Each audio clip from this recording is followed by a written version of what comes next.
Mr. Speaker, since I have the answer and I've gone through it, to assist the House to move fast. Okay. If members want to hear. The response has been circulated to honorable senators. Yes, that is what I wanted to assist the House to move fast, Mr. Speaker, sir. Would it be in order I ask my 2 supplementary questions so that we make progress as a House? Would that be better? You will proceed to ask question number 12, number 13, and thereafter you will... So I ask the 4 supplementary questions? Okay. So, Mr. Speaker, since you have given guidance, so let me just say, Mr. Speaker, for the record, I think it's important for the Hansard.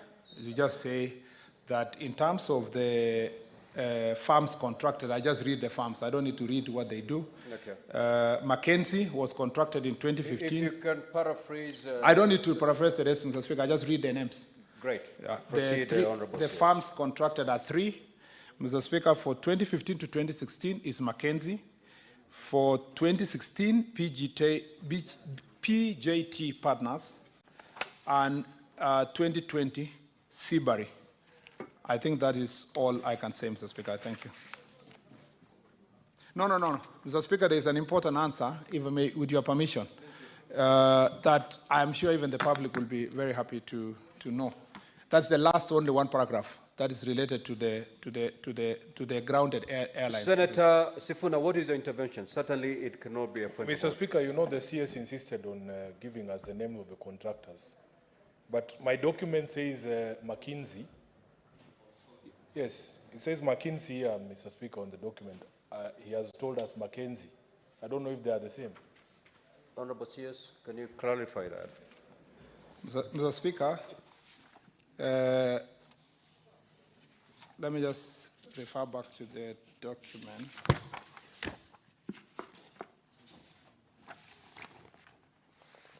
Yes, correct, it's McKinsey. Thank you. McKinsey. There is another farm called Mackenzie, so that's where the... No, not the person. There's a farm called Mackenzie. Mr. Speaker, let me just... Mr. Speaker, I just want to read this statement regarding, there have been public debate about a plane that we donated, so it's important to read it for the record. KQ has not grounded any aircraft, 5YKZJ, which is as Boeing 787 Dreamliner. Took some time undergoing heavy maintenance because of unavailability of many essential and critical components parts in the aircraft market. These shortages are well published in the industry. 5YKQG and 5YKQH were 2 Boeing B737-700 aircraft in the KQ fleet under the operating lease arrangement. Upon the end of the lease, the lessors, owners of the aircraft, decommissioned the aircraft. Mr. Speaker, it's important for those who may be new to the industry, is that when some of the planes that are owned or run by airlines are not necessarily owned by the airlines. They are under operating lease. And Mr. Speaker, upon the end of the lease, the lessors themselves decommissioned the aircraft, salvaged valuable components from the 2 aircraft, removed what they thought is important, and transferred what was remained of the aircraft to KQ at 0 cost. The authority to remove parts was probably vested on the lessors being the owners of the aircraft. The 2 aircraft, having been decommissioned and stripped by the owners for parts, had therefore only one viable use as mock-ups in training. So 5YKQG was thus transferred to Kenya Airways Training School, Pride Center, and if you visit it, for use in cabin crew emergency training, practical aviation security training, and in-flight service training as for mock training. As part of its CSR training, KQ donated 5YKQH on as is basis to Mangu High School for their training. Mangu is the only public high school with a well-developed flying school and club, and it provides a pool of skills sets that fits into the KQ workforces. All these were procedurally approved by KQ Board of Directors. The estimate value of these two decommissioned aircraft is nothing more than their scrap value. Mr. Speaker, I was in the donation. I was invited to participate in the donation as a chief guest. The students were extremely excited. Mr. Speaker, this was nothing except for scrap value.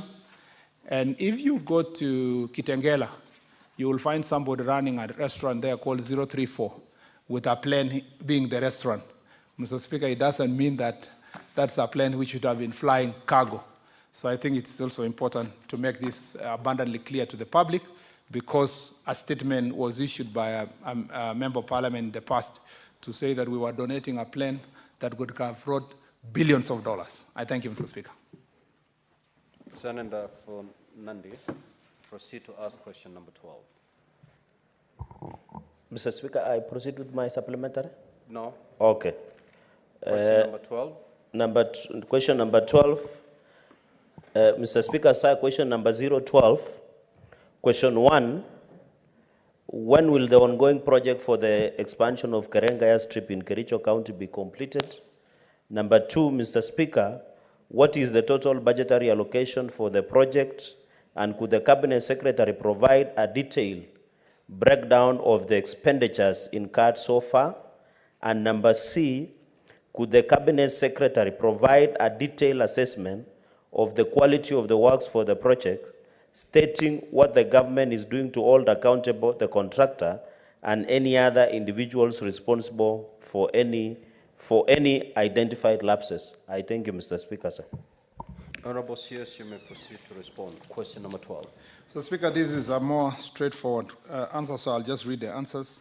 Mr. Speaker, the request to undertake the refurbishment of Karenga Airstrip emanated from the National Celebrations Technical Committee during their visit to Kericho on 15th of June 2023 to assess the status of the facility in the county in readiness for the Mashujaa Day following the presidential directive to hold the celebrations in Kericho. Refurbishment of the airstrip involved upgrading the runway to Maram standards and construction of an open steel frame shade to facilitate movement of guests during the celebrations. The works were successfully completed on 18th of October 2023, 2 days before 18th of October 2023. Mr. Speaker, the project total cost to date is 55.4 million shillings, for which 45.4 million is for the clearing, stripping, and grading for the runway, as well as related drainage works, including the construction of an aircraft holding 100 meters by 50 meters apron, and Kenya shillings 10 million for the building of an open steel frame shade. Honorable Speaker, no lapses were experienced during the execution of this project. The work was completed in compliance with the bill of quantities, specifications, and the drawings. The project manager's successive approval were done up until the completion of the works. The ministry is negotiating with the landowners to sell land to Kenya Airports Authority for development of the airstrip. Though the ministry has challenges with the land ownership of the moment, the project will be completed once the land is acquired. The minister has also had full consultation with the leaders of Kericho on this very important matter. Mr. Speaker, just for emphasis, this Karenga Airstrip land is owned by Eketera, the owners of the T estate. And so even when we developed it, it was in the understanding that we will have to engage them to complete the works.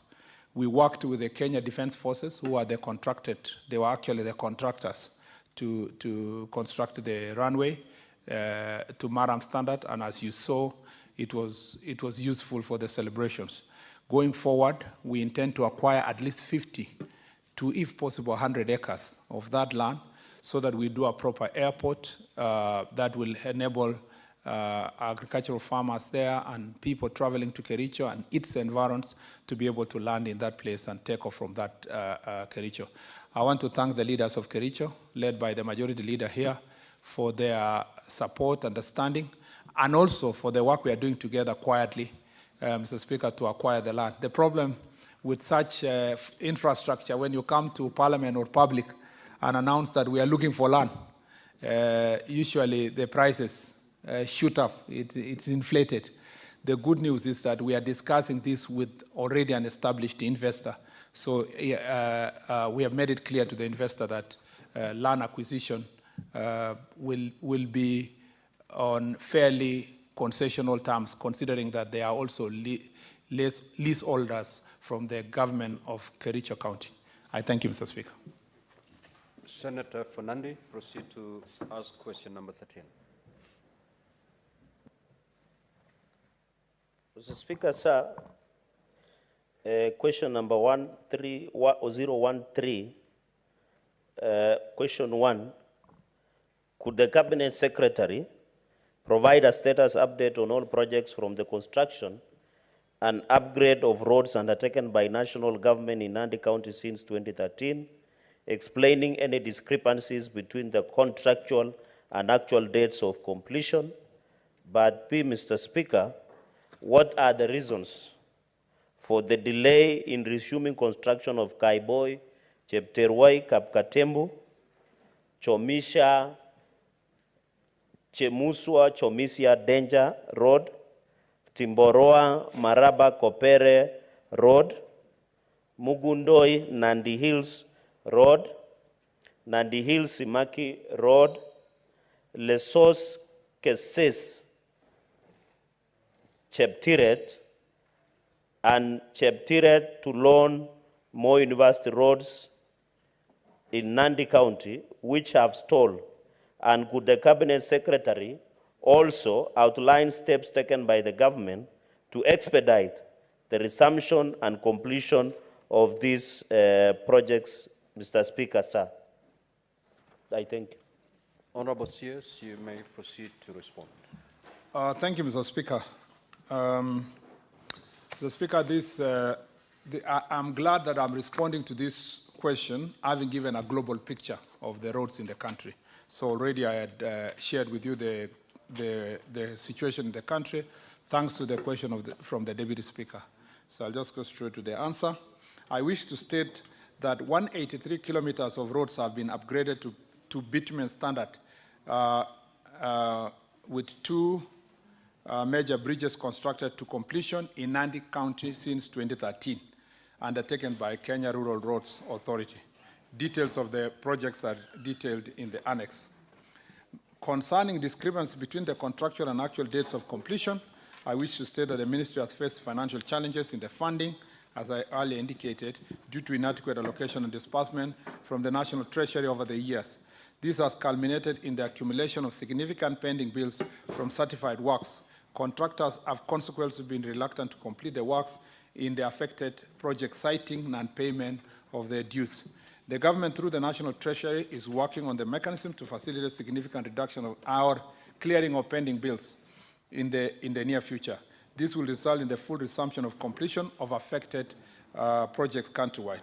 Roads under the jurisdiction of Kenya in Nandi County have been managed through performance-based maintenance contracts and routine maintenance contracts, depending on the planned intervention and available resources. The agency is currently managing 10 ongoing maintenance contracts in the county. 9 of the maintenance projects are administered by the Western Region Office, situated in Kakamega. 1 project is administered in the NorthRift Regional Office. That's the routine maintenance and support improvement of JN A8 Eldoret Kapsabet Road, which is commenced on 8th March 2024 and is scheduled to end on 4th September 2024 with a contract sum of 38,218,314. The road is 40 kilometers long, but only 22 of it's in Nandi County, i.e. from the Mlango to Chebarbara. Lastly, the roads done under the jurisdiction of the Kenya Urban Roads are indicated in the table below. That is, we are upgrading to bitumen standards the Kamobo Baraton University Road, performance-based routine maintenance of Kapsabet Municipality, Nandi, which are 1, 2, 3, 4 in Kapsabet, and then routine maintenance of package 5 roads in Kapsabet, again 5 and 6, and then upgrading, Mr. Speaker, of Mosoriot Township, 5.3 kilometers. What are the reasons for delay in the resumption of the other roads, Mr. Speaker? Mr. Speaker, for the Kaiboi, Chepterwai, Kapkatembu, Timboroa, Maraba, Kopere road. This road, Mr. Speaker, when I came to office, is part of the 8 roads that we discussed with the agency and terminated their contract for non-performance because they had been awarded earlier in 2016 and nothing had happened for the entire period. Those roads are in Nandi, Meru, Baringo, Elgeyo Marakwet, Kisii, Homa Bay, and Makueni. There are 8 roads, and I have the tabulation I can share to the House.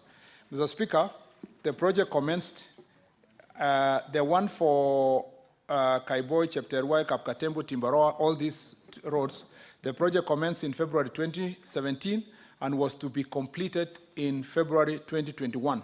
The contract has since been mutually terminated due to contractual challenges. To enable timely delivery, the works were split into 2 lots, repackaged and retendered. The contracts were awarded on 14th March 2024 and are expected to be signed within the next 28 days as per the law, upon submission of the requisite securities by the contractors. The contractors will be then mobilized and commence works with immediate effect. On the Chemuswa, Danger, Moi University, the Chemuswa, Danger, the Nandil, Simaki, Lesos, Cheptiret, and the Cheptiret, Moi University roads. These are parts of the ongoing roads, Mr. Speaker, which has faced challenges of completion. The project was originally scheduled for completion in August 2020, long time ago, but this has since been revised to August 2025 due to inadequate budgetary allocation that have led to the contractor being unable to complete the projects due to cash flow challenges. Mr. Speaker, just for the comfort of the other senators who may not have asked a similar question, this is what I told you earlier, that in the entire country, about 60 billion shillings is spending in Kera roads, from Mombasa to Malaba, from Lokichokio to Loitoktok. All of them suffer this kind of consequences, Mr. Speaker. That's why I told you I had to read the global statement so that even those who will ask follow-up questions appreciate that the circumstance under which we are operating is a very poor budgetary allocation. Mr. Speaker, the last part is the Mugundoi Nandi Hills Road was proposed for upgrading to bitumen standards through, though we have been maintaining the road to achieve motorability utilizing 22% of the fuel levy funds. I acknowledge the completion of the Timboroa, Mateitei, Seko, Kopere Road have faced significant delays due to contractual challenges caused by inadequate budget allocation. The contractor achieved 47 kilometers of tarmac, but was unable to complete the total contract at 94 kilometers of roads despite numerous interventions. Consequently, the ministry, in consultation with the Office of the Attorney General, mutually terminated the contract on 28th of August 2023. This paved way for the retendering of the remainder of the works advertised on 27 October 2023. To enable timely delivery, the works were split into 2 lots, repackaged and retendered. The contract was awarded on 14th March 2024 and are expected to be signed in 28 days, as I said earlier. Contractor will be required to mobilize and commence immediately. I thank you, Mr. Speaker. Senator for Kisumu, proceed to ask question 010. Thank you, Mr. Speaker, sir. I go right to ask question number